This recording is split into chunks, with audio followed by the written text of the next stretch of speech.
sini saya akan mengidentifikasi sebuah film yang di dalamnya terdapat persepsi diri, persepsi sosial, prasangka sosial, sikap sosial, dan atribusi sosial. Sebelumnya, saya akan menjelaskan sedikit apa yang saya pahami tentang persepsi diri, persepsi sosial, prasangka sosial, sikap sosial, dan atribusi sosial. Jadi yang pertama persepsi diri. Jadi persepsi diri merupakan proses mencari informasi yang ditujukan kepada diri sendiri. Sedangkan persepsi sosial, proses mencari informasi yang ditujukan kepada orang lain. Yang ketiga, prasangka sosial. Jadi prasangka sosial merupakan perasaan atau penilaian suatu kelompok kepada kelompok tertentu. Sedangkan sikap sosial adalah kecenderungan seseorang dalam berperilaku. Dan yang terakhir, atribusi sosial. Jadi atribusi sosial adalah hal-hal yang membuat orang tersebut berperilaku. Nah, film yang akan saya identifikasi kali ini yaitu berjudul Hangout. Jadi, Hangout ini adalah film yang bergenre komedi dan misteri. Film ini tayang di Indonesia pada tanggal 22 Desember 2016. Jadi, film ini disutradarai oleh Raditya Dika. Film ini berawal dari 9 public figure, yaitu Raditya Dika, Dinda Kanya, Prilly Latuconsina, Gading Marten, Surya Saputra, Matias, Bayu, Titi Kamal, Soleh Solihun yang mendapatkan undangan dari seseorang yang bernama Tony P. Sakalu. Jadi mereka tidak mengetahui siapa itu Tony P. Sakalu. Walaupun demikian, mereka tetap menghadiri acara tersebut karena diiming-imingi sebuah proyek yang sangat besar. Mereka dikumpulkan di villa tengah hutan yang harus menyeberang pulau. Tanpa bertemu dengan Pak Tony P. Sakalu, di sana mereka malah dibunuh satu persatu di pulau itu. Mereka tidak tahu siapakah pembunuh, apakah Pak Tony P. Sakalu atau salah satu dari mereka bersembilan. Nah, itulah tadi sinopsis dari film Hangout. Langsung saja kita masuk ke cuplikan atau scan yang terdapat persepsi diri, persepsi sosial, prasangka sosial, sikap sosial, dan atribusi sosial. Oke, langsung saja kita memasuki cekidot.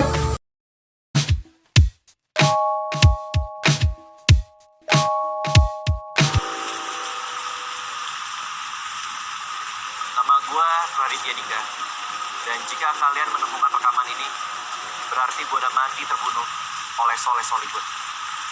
Jadi ceritanya gini, Soleh dendam sama gue karena gue pernah ngancurin karir dia. Dia lalu ngundang gue dan 7 orang lain yang mungkin pernah ngelakuin hal yang sama ke dia datang ke pulau ini. Lalu kami mati, dibunuh satu persatu. Nah, pada menit ini, Raditya Dika mempersepsikan dirinya akan meninggal karena dibunuh oleh temannya sendiri, yaitu Soleh Solihun.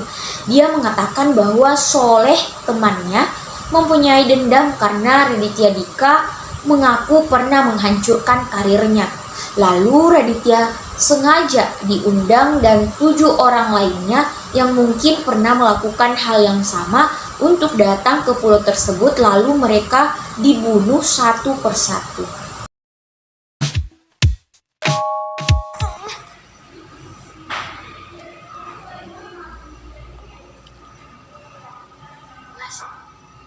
Kamu sudah nggak ada.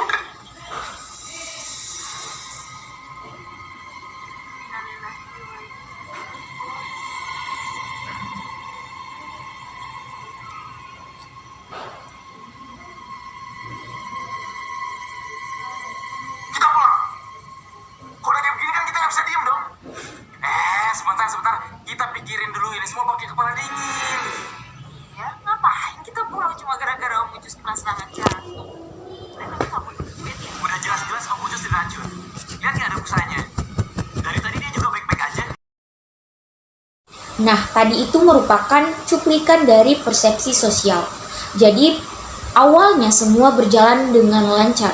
Tetapi kejadian aneh terjadi kepada salah satu dari mereka bersembilan, yaitu kepada Om Ucus. Ternyata makanan yang dimakan oleh Om Ucus telah dicampuri racun hingga Om Ucus meninggal. Karena kejadian ini, mereka menjadi dua kubu, atau di sini mereka itu terpecah. Ada tim A dan tim B. Tim A ini ingin pulang ke dermaga dan mengatakan ada yang aneh dari kematian Om Ucus. Mereka berpersepsi bahwa Om Ucus meninggalnya karena diracun. Mereka takut merekalah target selanjutnya. Jadi tim B ini ingin tetap stay di villa hingga Pak Tony Pesakalu ini datang menemui mereka karena mereka berpersepsi bahwa Om Ucus meninggalnya bukan karena diracun, tetapi mungkin karena dia terkena serangan jantung karena Om Ucus ini memang sudah lansia. Sejak kecebur lumpur, Mas Surya jadi berubah. Iya, lihat. Akuannya, sorot matanya, beda kan? Mungkin gak sih? Dia ngebunuhin teman-teman kita. Iya, dia aneh banget. Mungkin dia psikopat loh. Nah, gue mau cerita aja. Gue pernah ada satu acara TV sama dia. Terus.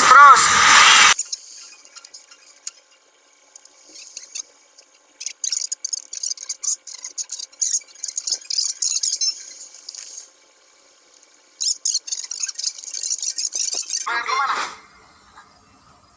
Tapi gue sebenarnya juga curiga sama Mas Surya. Soalnya dia kan yang nyuruh kita nyari makanan keluar rumah. Ke teman-teman kita bermain. Dan kemarin malam, pas gue sama Soleh WC, balik-balik, kami ngelihat Mas Surya sendirian dari luar masuk ke dalam rumah. Jangan-jangan dia bisa yang merangkap. Atau dia pelakunya. Kalau sampai Mas Surya dekat-dekat gue gampar sama dia. Baik. Kamu gambar gue. Maaf, kacamatanya mirip sih. Pipinya kan gak mirip.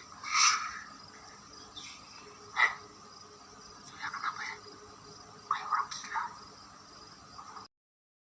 Nah, pada scan ini merupakan prasangka sosial. Jadi semua berkumpul lagi di villa. Mereka tersisa 5 orang. Di sini mereka saling tuding siapa sih yang membunuh 4 orang temannya ini. Di sini mereka curiga kepada Mas Surya yang bertingkah aneh.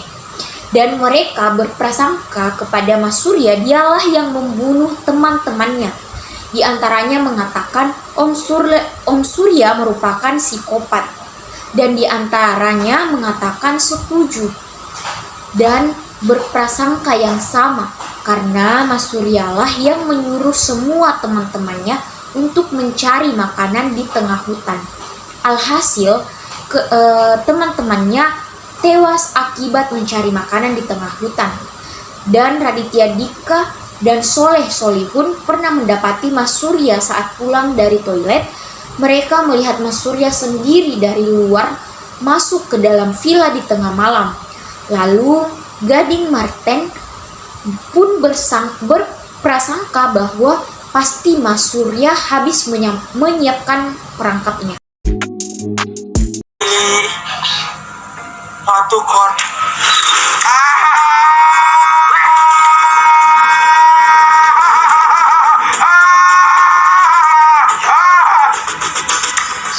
Orang-orang bodoh kayak kalian kira ngerti juga.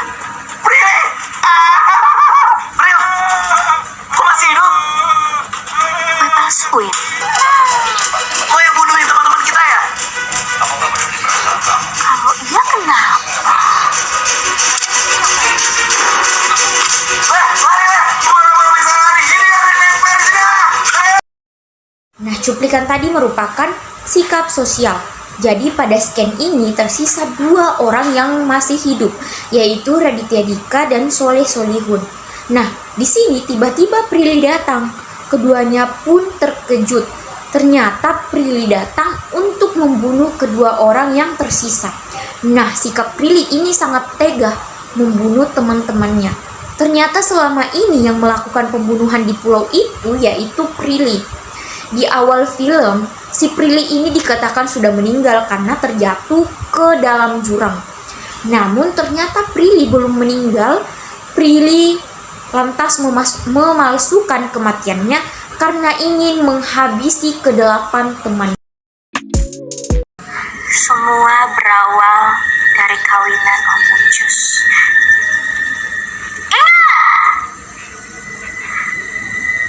Waktu itu malam-malam gue ada sama kalian.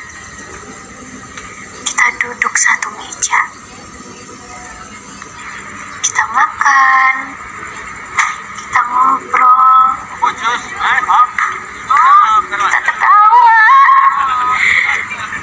Terus tiba-tiba si kampret Radit ini bilang, Kita tadi ngobrol-ngobrol, terus aku punya ide gitu. Aku pengen bikinin kita semua film. Jadi ceritanya kita semua pergi hangout bareng gitu, nggak usah ada skripnya. Bagus itu. Oke, diizinkan. kalian gak tahu dan gak pernah mau tahu. Apa gue sakit keras? Tapi apa yang terjadi? Pril? Pril, udah nelponnya sini rame-rame, ayo. Kalian malah menghalangi gue keluar dari gedung itu.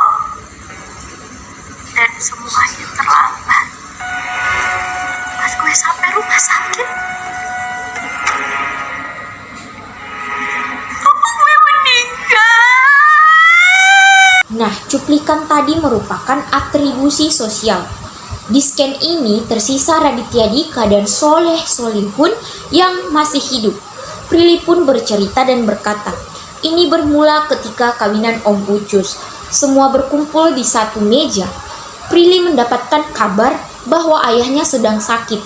Tetapi 8 orang lainnya malah menyuruh Prilly mematikan teleponnya dan disuruh duduk kembali. Ini yang membuat Prilly tidak punya kesempatan untuk bertemu ayahnya. Prilly ketika sampai di rumah sakit pun hanya bisa melihat ayahnya yang sudah meninggal. Nah, disinilah Prilly dendam kepada mereka berdelapan sehingga ia tega melakukan pembunuhan kepada teman-temannya. Prilly sengaja mengundang mereka ke sebuah villa di tengah hutan yang jauh dari perkotaan agar Prilly dapat membunuh satu persatu dengan menjebak mereka. Jadi penyebab dari Prilly berperilaku seperti itu yang tega membunuh teman-temannya karena Prilly dendam kepada mereka. Prilly merasa seandainya mereka berdelapan ini tidak menahan Prilly untuk pergi dari gedung itu, mungkin Prilly masih bisa melihat ayahnya.